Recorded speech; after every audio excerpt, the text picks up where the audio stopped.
Okay, this lecture is a continuation of the subject matter of knowledge application.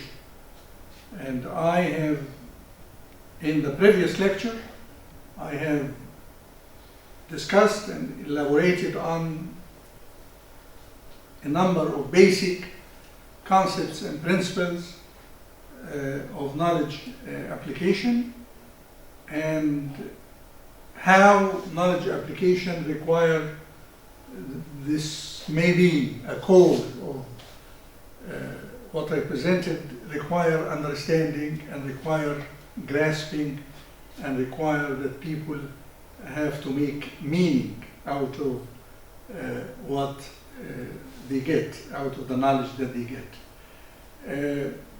I started to talk about knowledge application at the individual level.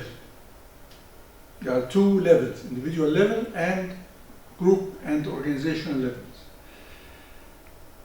And I mentioned that at the individual level, there are two processes involved in knowledge application: learning, internalization, and the second or sub-process, deployment and utilization or actual application. I also mentioned that there are individual differences in how people or the knowledge workers apply, make use, utilize the knowledge in the two processes, in the learning and in the internalization, and in the deployment and utilization. Their familiarity with the subject matter, their personality, their cognitive style, their learning and performance motivation, and their preferences. Okay? In organizations and in companies, in various institutions, the application of knowledge can be done through systems that are designed to monitor and to gear the system to the preferences and to the individual characteristics and to the variation among individuals. These systems are called user modeling systems.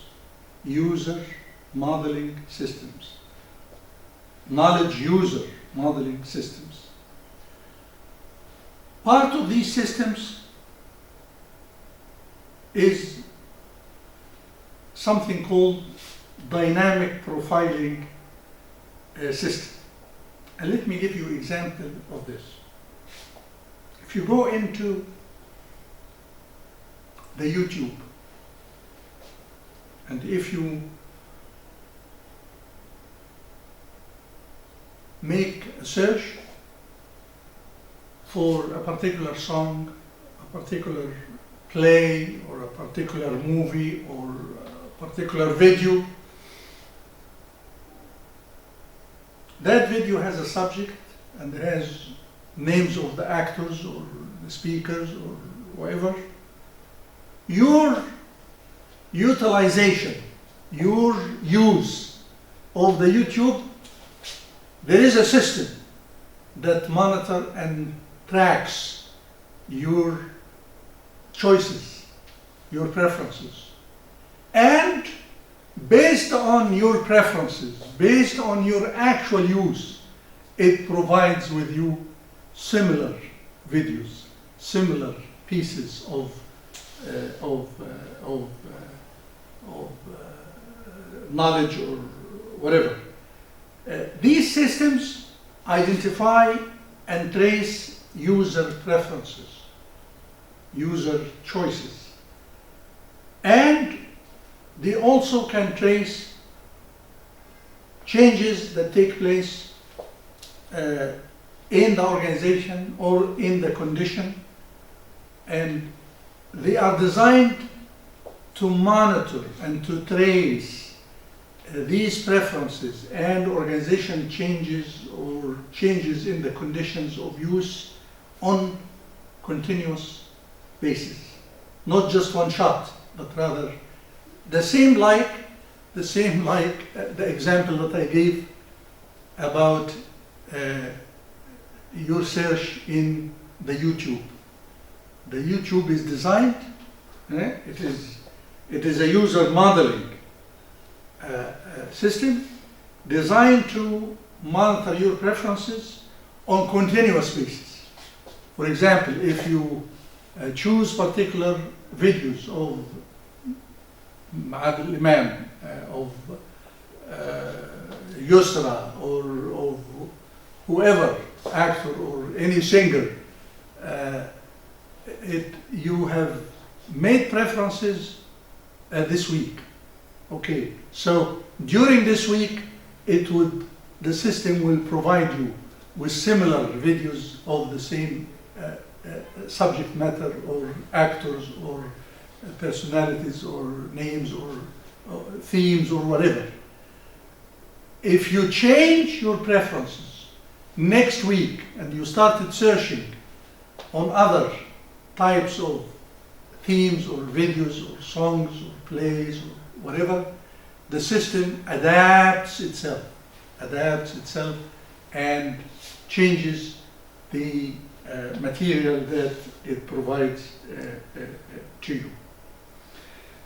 There are also systems other than user modeling. There are systems that are based on task analysis and modeling the task activities and performance. They focus on what the individuals or the knowledge workers have to do or must do in terms of actions or in terms of thinking processes to achieve or to perform particular tasks or to solve particular problems, whatever. They may involve task flow analysis to include details about the interaction among users, the exchange, communication that need to take place among users to exchange information, to exchange experiences, to come up with a common decision, or to coordinate their pieces of information, and not just the interaction between users, but also interaction with the current work system and other interacting individuals or groups, and or the particular issue or problem or decision involved.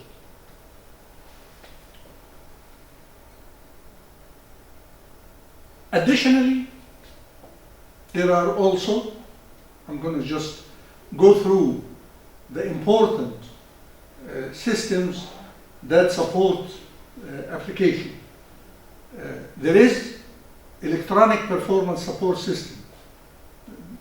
The abbreviation of it is the EPSS, Electronic Performance Support System, which represents another way of improving or enhancing knowledge application. It is a computer software, the APPS, Oh, I'm sorry. The EPSS, there's a mistake here. The EPSS is a computer software program that improves employee performance and performance decisions and activities through what? Through reducing the number of steps that people have to go through to perform a particular task or an activity. Okay? By providing the performance information needed or the decision support that identify the action suitable or appropriate for a particular set of problems or conditions or situations. The EPSS requires decomposition, meaning what? Analysis of the knowledge contents and reorganizing them in a way to make them easier to use, to make them supportive of employee performance, and to facilitate and enhance the knowledge uses, the knowledge contained in such system to improve performance, to enhance performance behavior of individuals. Okay. Second, I said previously, there are two levels: knowledge application systems, address or pertain to knowledge application at the individual level and knowledge application at the group and organizational levels. Okay. We'll focus now at knowledge application at group and organizational levels. At that level, or at these levels, it is important to facilitate and provide support for the knowledge application, and that necessitates four things that need to take place. One is to facilitate and to ease and to encourage and to enhance communication among various users. Okay? Users who belong to various groups, who belong to various units in the organization. It is important that they need to communicate among one another, and the system of knowledge application facilitates such communication by creating, for example, a group among them, by putting them into a system of intranet, by creating a portal that is accessible or easy to use by these users. Second, to coordinate users' performance activities, to create mechanisms that enable complementarity and coordination among what people do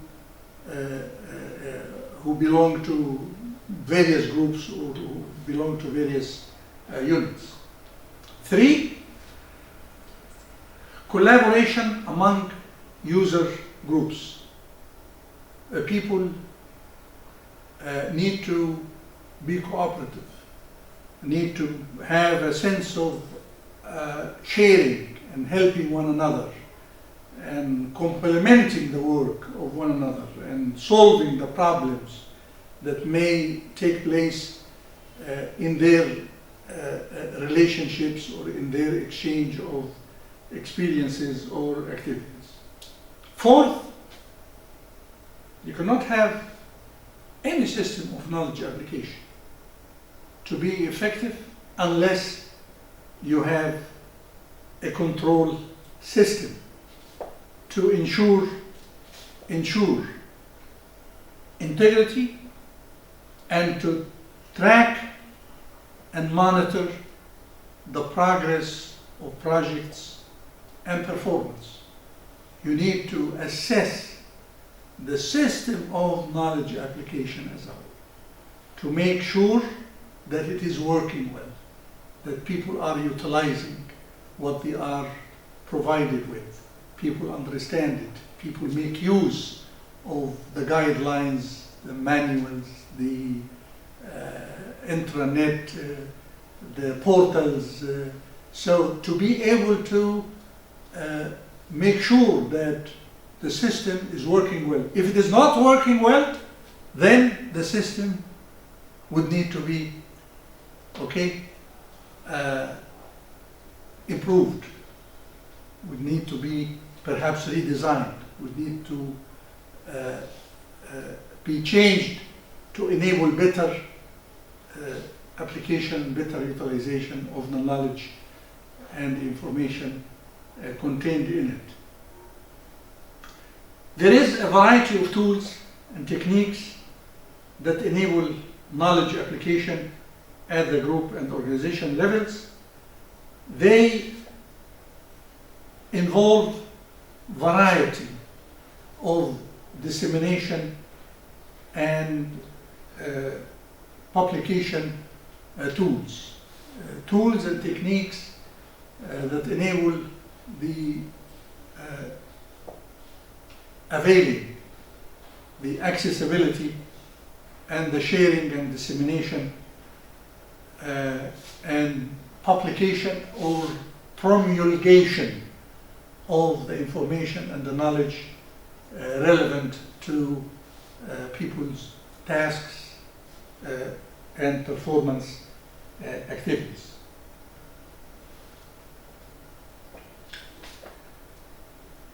Knowledge reuse at the level of groups or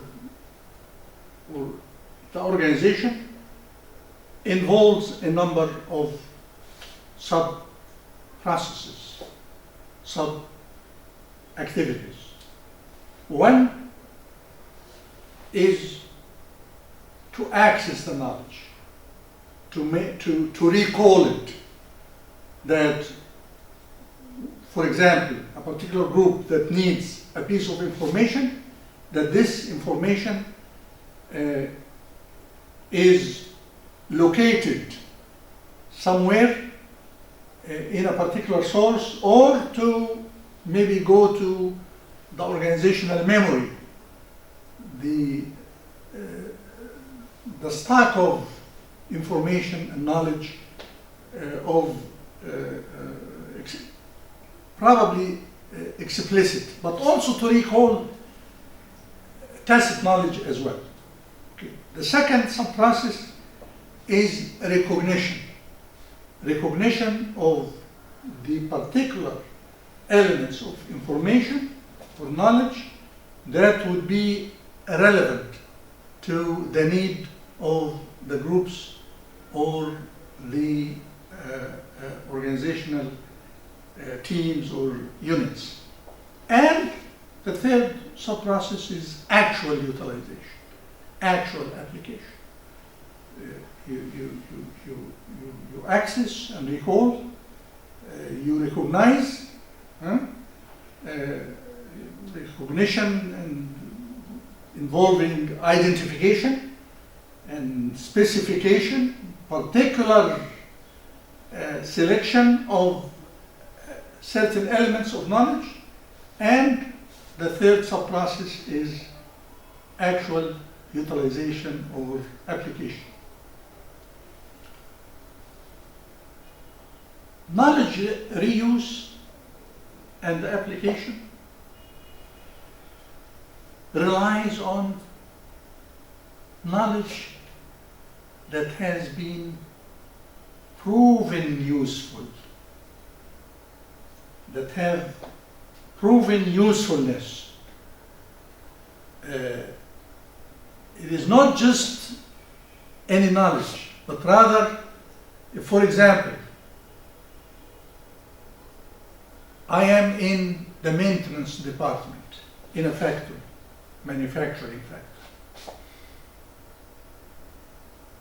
and the machines or equipments that need to be repaired has a certain manual, okay? And the manual is set or designed to identify particular types of errors or malfunctioning or problems or, you know, repair requirements or whatever. So if the particular machine, that manual has been proven good to enable people working in the repair to identify and specify and also to refer to the particular steps that need to be taken to fix the machine and get it into back into working, then I am using a proven knowledge, proven usefulness of that particular guide or manual in this respect. Knowledge reuse involves three sets of actors or roles that need to be activated and interconnected.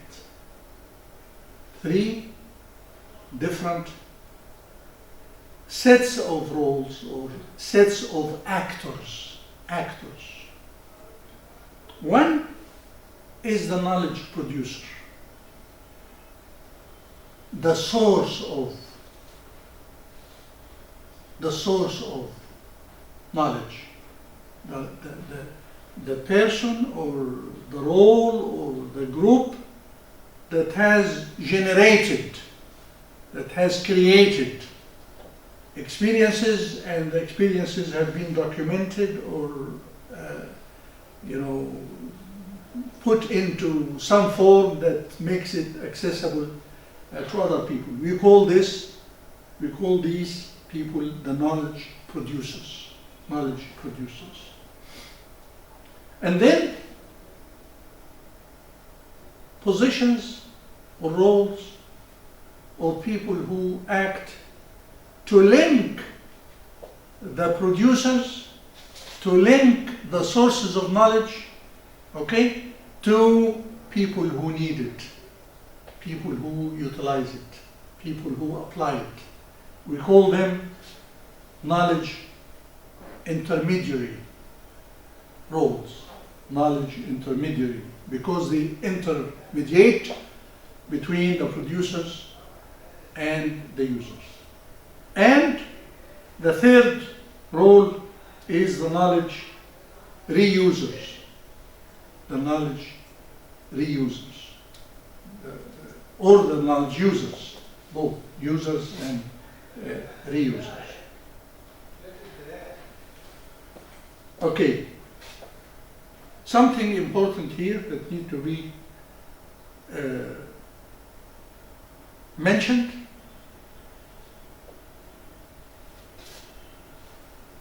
Mechanisms or tools that together constitute knowledge storing tools. We call them knowledge repositories. Okay? They are usually intranets, systems of intranets within the organization, or portals that serve to preserve, manage, and leverage organizational memories. Okay, these repositories, whether they are intranets, databases, portals, they should be made up to date. They should be updated on regular basis. They contain valuable content that consists of a mix of tacit and explicit knowledge. Both tacit and explicit knowledge. Various repositories exist in this regard. Repositories of external knowledge and repositories of internal knowledge. External knowledge related, for example, to the sector, the competition, government policies, market conditions, trends in the economy, and internal knowledge pertinent to internal performance and processes that take place within the organization. And repositories of general knowledge, overall, not detailed, not specific, not tailor-made to a particular theme or subject, okay? Like, for example, company policies, company guidelines, and repositories of specific knowledge that relate to a particular field or a particular domain or a particular area of activity of the organization. In all cases, whatever these repositories or elements or tools and techniques representing organizational memories or means of stocking or storing knowledge in the organization, in all cases, in all situations, these repositories need to be user-friendly. They need to make it easy, very easy for people to access and use and get and understand as well. Of course, understanding is not assured, as I mentioned in the previous lecture, but they should be provided in a way that enable people to have at least minimum comprehension of the subject matter. Okay, I'm going to stop here.